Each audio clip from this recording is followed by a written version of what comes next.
All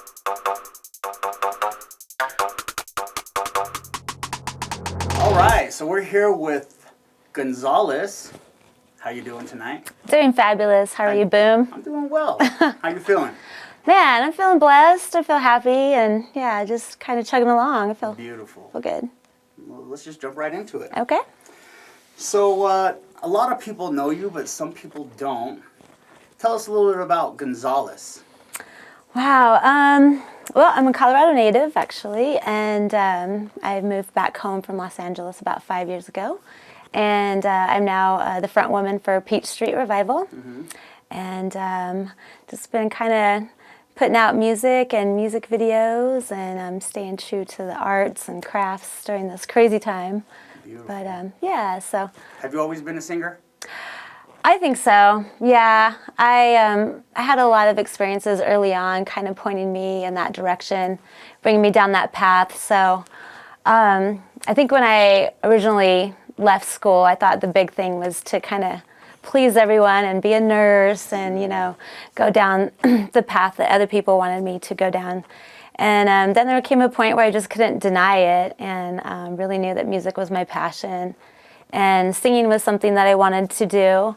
And I think most importantly, just creating the vibe of freedom when I'm on stage is something that's really important. So those things in combination have kind of kept me on this path. So you did what a lot of artists do at one point. At some point, they're just like, you know, I'm going to do what I feel like I need to do. Yeah. Art, right? Yeah. Tell us about your early music life. Well, I have two other sisters and my mother. She was a bass player, and then my sisters also sang. So my first music endeavor was a little gospel trio with my sisters and my mom, and then from there I did, you know, the high school choir and show choir. So I kind of got my taste of the stage that way, and then I think when I moved to Los Angeles really kind of set me on a fast track to becoming the singer that I am today. I really wanted to develop like a power and a soul in my voice. So, you know, I have a spiritual background. So when I went to Los Angeles, singing in gospel choirs is where I really developed like my grit and my power. So that's a big part of my history. Were you in bands in high school, or were you just doing like throughout within school? Pretty much just choir. Church. Yeah, I tried band for a while. I played drums. That was my first instrument. And then I tried clarinet, but then I ended up like trying to play clarinet, like looking at the person's fingers next to me. Because I was like, okay, this is crazy. Yeah, totally. So I just always gravitated to the voice, and I actually really discovered how your body and your voice, you know, your soul, is a beautiful instrument, and you know, I've been able to tap into this as my instrument. That's beautiful. Thank you. So California, huh? Yes. How did you find yourself in California? I went there on spring break, and we actually we had like no money, so like 5 of us decided to rent a hotel in San Diego, and of course went down to Tijuana to go drinking for spring break. But while I was there, I was just kind of singing with my friend one day on the subway, or not the subway, the trolley in San Diego. And this guy turned around and he was like, hey, you know, my friend is starting an independent record label. Do you want to come and audition? And I was just like, holy shit, yeah. Right. So I took a cab down to that location the next day, sang for them. I showed them some of my poetry. And they're like, yeah, we definitely want to work with you. So I came back home and told my parents that I was not going to be continuing college. I was on a full ride scholarship for volleyball. Wow. So and yeah. And so I just decided to just take the leap. You know, I just had an opening, and I knew that, man, I just had to go for it then and there.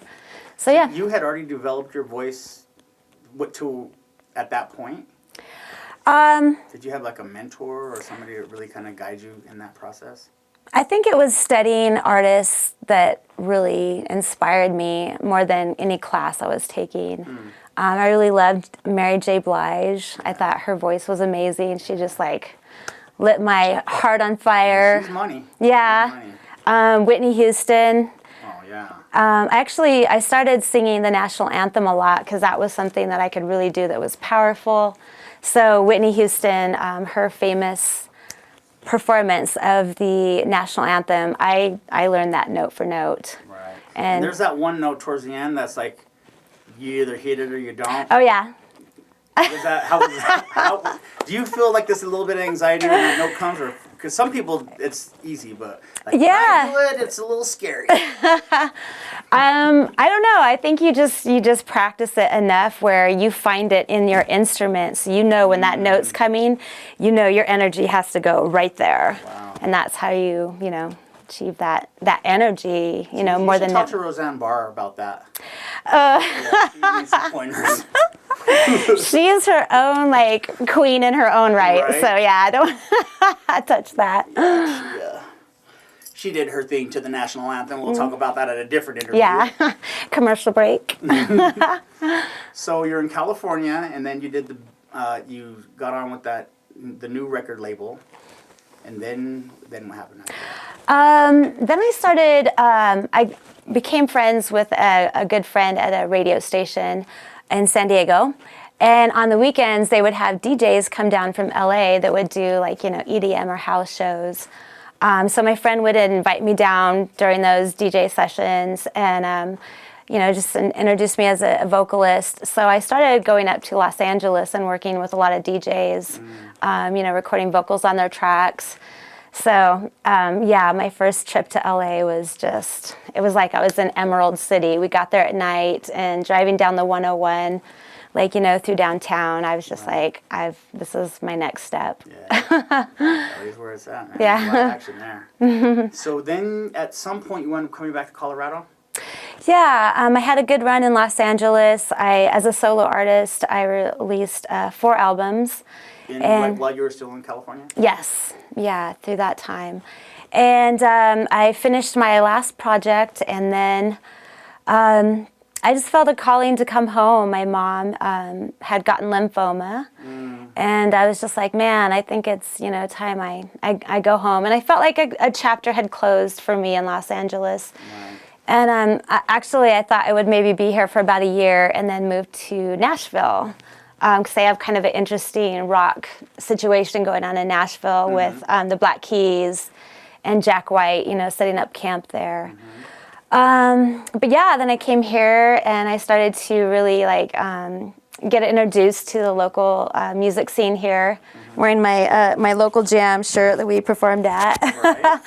But just taking care of family and getting back on my feet, and started playing around with some of the artists here, and I really fell in love with, what was here.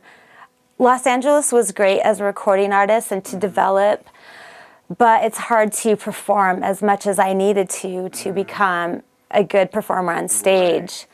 And so moving back here, I saw that, wow, there's actually a market where you can perform, 2-3 times a week. And then I met Bicycle Annie, my first band here. So I played with Jordan Wells. She was on bass, AK and Jeff Steele on drums. So we had a good run. They learned my original music that I was just releasing, and they were like a 90s cover band. And so I kind of had to really stretch myself to learn covers, because I really didn't do covers when I first moved here. It was just all original music. So it really forced me to become a really great performer and a stronger vocalist, performing as much as I could here. What was it, when you came back to, because the Valley has like a pretty cool scene, right? And you coming from California, what was the reception of you coming back? Because you're quite different than probably a lot of performers that were already here. And your experience there, was there any kind of hostility, or did you have haters, or did they just like, oh, we love you? I was aware of kind of like the, I don't know, like, oh, you're from LA type of vibe, you know? I was aware that was here because I would hear things, you know, in passing, and I would never reveal that I came from Los Angeles. Did you try to keep, because you were Colorado. Yeah, that's, you know, my true heart. I am a Colorado native, and I grew up, you know, here in the dirt and the snow and the beautiful country. So that never left me. But there was this perception of you being like a California girl. It's like, oh. I mean, I wonder that because because in Colorado we are not too fond of Californians. I know that. I'm from California too, so I know that. I'm actually from Colorado, but I'm from Los Angeles as well, so I know how it is coming back. Well, I mean, just as an example, my first year here, I still had California license plates. That's a nice one. I bet that made you a lot of friends on Facebook. Yeah, well, in the Tibet Canyon, I had lots of friends. You know, I was like, trying to run me off the road.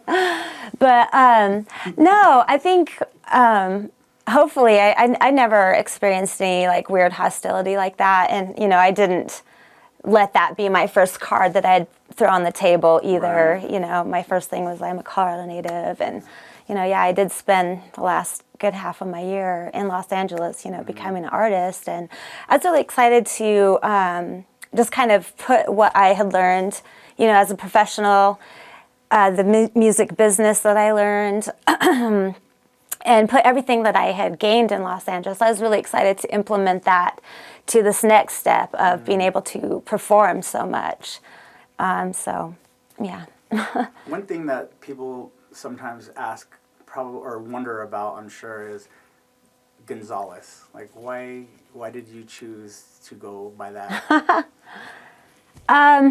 Well, on my very last solo album, it was a really big transition for me. I was transitioning spiritually.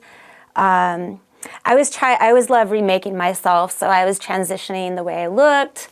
I really took a leap of creativity and started writing different. And, you know, I went into the studio and I knew exactly the sound I wanted this time. I wasn't dependent on the producer. I wasn't dependent on the pressure of whatever people thought I should be. It was like, no, I'm going to make this project exactly like I wanted it to sound. And with that came just a whole new feeling of a person that I was. So I changed my name at that point to just Gonzales. You know, I didn't want something that was too feminine or too masculine. You know, it just felt right to have the name changed with everything else that was changing for me. So I really enjoy going by Gonzales. It makes me really happy, you know. That's my dad's last name, and for everyone to know that name, it really makes me happy. I think it's awesome. Thank you. That's pretty cool. So you were with Bicycle Annie, and that was with Jeff Steele and AK and Jordan. Yes. And shout out to AK, because I know AK for a long time. Very talented fellow. Yeah. And he and his brother had Los Mandaleros back in the old days. Those guys were cool. Yeah, I've heard about that. That's some serious Grand Junction history right there. Yeah, over at Cruisers on North, buddy. Better get down and get your ticket. Yep. So let's talk about Peachtree. When did that happen? Yeah, well... how, really? Well, we got really busy with Bicycle Annie. We were literally like performing 3 or 4 times a week, and it was really like, wow, intense. And then I felt like I just didn't have a roar inside. You know, I really needed to take a break and kind of just regroup. So I kind of ducked out of Bicycle Annie and got really busy. I started working in the marijuana industry here in Colorado. And just got really busy with that for a year. And then pretty soon I was just like, you know, man, I miss singing and I want to start writing. I called Jordan and I said, hey, you know, I just want to start a new project. And she was definitely down. I knew she could rock that bass hard. And we just kind of like, you know, started putting posts out that we were looking for band members. Cooper Scholl was the first one to respond. Cooper is so good. Wow. Yeah, I mean, his fingers are like that long. He's like amazing. Yeah, funny story about Cooper. The first time, you know, he came to the house, he was driving a Harley. He had his guitar strapped to his back, and then his amp strapped to the back of the Harley. That's a rock star, if you ask me. Yeah, and he just like drives up into the sunset. That's awesome. So I'm sure he won your guys' hearts at that time. Yeah, he was like, I was like, you know, he came prepared. You know, he was professional, and he had a great way of playing, a great sound. So that was definitely an amazing find. Plus, he's such a cool dude. Yeah, He is legit. yeah, he's such a sweet person. And then our original lineup was Cooper on guitar, Jordan on bass, and Rob Liebig on drums. Right. So that's how we got out of the gate as Peach Street Revival. And we just kind of, I've always been a fan of the 60s and 70s music. So kind of just started flipping through and getting a set list of things that we really loved, and got real tight and just started performing out. How did you guys come up with the name Peach Street Revival? Wow. Well, there's Peach Street in Palisade, and there's sort of a trifecta right there. You have the brewery, and the dispensary, and the distillery. So there's a bit of a revival there, if you will. So that's kind of what it's, the idea behind of, you know, Peach Street Revival. I was talking with Millie about it, and I said, I bet it has something to do with Palisade. So I know there's a Peach Street.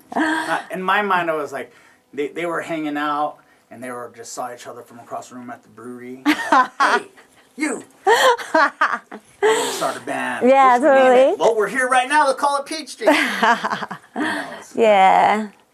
But yeah, that's pretty cool. So Rob was in, and then Rob was out, and then Sophie came in. Yeah, Rob was with us for about a year. And then Sophia is actually a student of Rob's, and Wow, is I amazing. didn't know that. Yeah, amazing talent. I think she studied with him for like 4 or 5 years. Yeah, so she started with us, and just been an amazing addition to the band. So. Cool. Yeah, she's saucy. Her hair swinging around back there. Yeah, Rob didn't she have knows it like how to that. get it. Let's be real. Love you, Rob. So it sounds like you've learned a lot through your journeys, and it really sounds a lot like you found your voice. You developed, and then you found your voice, and then you started to like execute that, and then execute like the power within you. The same power that if anybody sees Peach Street on stage and sees Gonzales doing her thing, it's like there's a lot of power there, definitely. And it's just like, it's just something to behold. And I think a lot of people, even people that don't really know your music or just happen to walk in, if they walk in and see that, you just can't, it's undeniable. So it's Thank you. props to you, definitely. Thank you. Okay, so I have a question here that Millie wanted me to ask you. Oh, we love Millie. And she said she wanted to know that what advice would you give your younger self?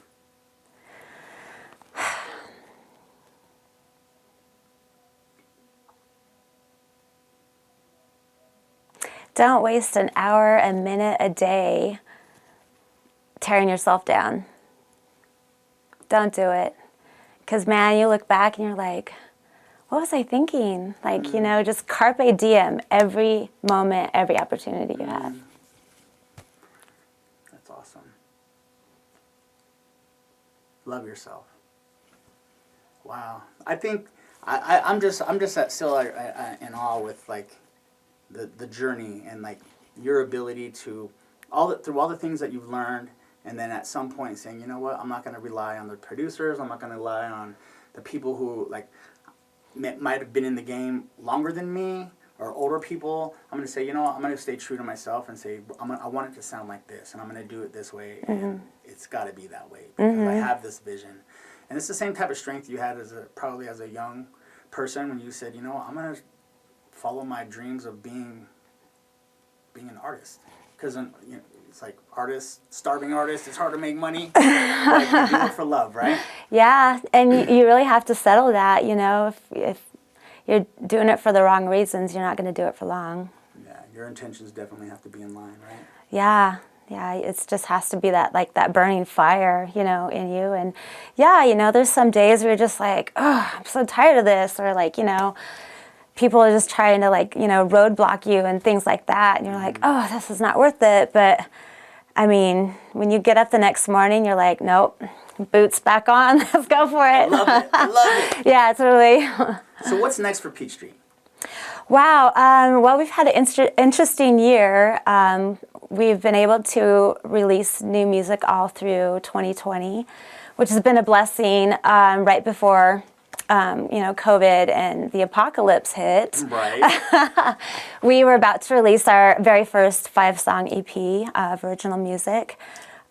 Peach Street Revival, obviously, we knew we had to learn covers to get out to perform a lot and kind of create, our fan base based upon that sound. But we always had the goal of being an original band. So we have a 5-song EP in April that was not going to be able to be released how we envisioned. So we decided to step that back and release one song at a time, paired with a music video. And so we're about to release the 4th song from that 5-song EP. It's called Fire. Okay. And just going through editing right now. And You guys have already shot? yeah. Beautiful. Yeah, definitely. And then what will be the 5th song? When the Lights Go. When the Lights. Yeah, and actually that's a little story about you, Boom, and Miss Millie. That's awesome. Aww. Yeah, you guys were our inspiration for that. That's so cool. That's yeah. so cool. Mad props, mad props. So, all right, well, tell us a little bit about how we get your music, how we contact you guys for if anybody else wants to do interviews or if they want a shirt, a poster, 99 installments. There you What'd go. You say of 1999? 1999 with 9,000 monthly installments. Nice. How do we find you guys? PeachStreetRevival.com is our website. And from there, you can pretty much get everything. Our social media links are there. You can also see all the new music videos that we've released. You can also purchase our songs on the website, PeachStreetRevival.com. We have merchandise. If you guys want to look up the lyrics, we have a lyric page. So everything's pretty much on PeachStreetRevival.com. Right on, right on. Hey, well, thanks for coming and sitting down and talking with me. Thank you, Boom. It's truly an honor. Thank you.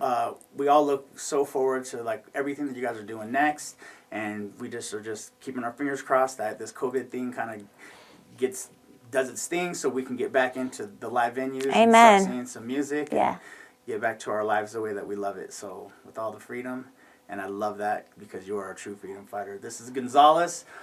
Boom. I'm signing out. Thanks for everyone involved.